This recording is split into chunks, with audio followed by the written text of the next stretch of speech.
Sir அவருடைய சவாலை பற்றிலாம் கவலைப்படல. அந்த கேள்விகளுக்கு பதில் கிடையாது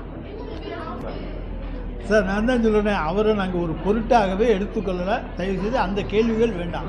அதை தவிர்த்து எந்த கேள்வி வேண்டுமானாலும் கேளுங்க சார். யாரையும் மிரட்ட முடியாது. நாங்கள் யாரையும் மிரட்டவும் மாட்டோம்.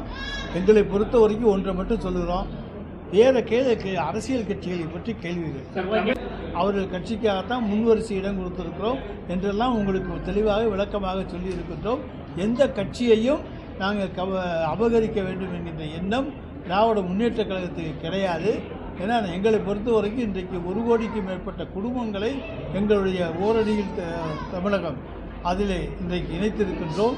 ஏறக்குறைய 2 கோடிக்கு மேற்பட்ட உறுப்பினர்களை கொண்டிருக்கின்றோம். எல்லா தொகுதிகளிலும் 40% மேற்பட்ட வாக்காளர்களை கொண்டிருக்கின்ற ஒரு கட்சி இந்தியாவில் இருக்குது என்று சொன்னால் அது திராவிட முன்னேற்ற கழகம் தான். நாங்கள் அச்சப்பட வேண்டிய அவசியமே கிடையாது. நாங்கள் தேர்தல் களத்துக்கு தயாராகிட்டோம். அதனால் எந்த நேரத்தில் தேர்தல் வந்தால் சந்திக்க தயாராக இருக்கின்ற பொழுது நாங்கள் அச்சப்பட வேண்டிய அவசியம் கிடையாது. கட்சிகளுக்கு வாக்கு சதவீதம் இல்லை என்று சொல்லவே இல்லையே. திமுகவினுடைய வாக்கு 40% என்று சொல்லியிருக்கிறோமே தவிர எங்கள் கூட்டணி கட்சிகளுக்கு வாக்கு சதவீதம் இருக்கிறது.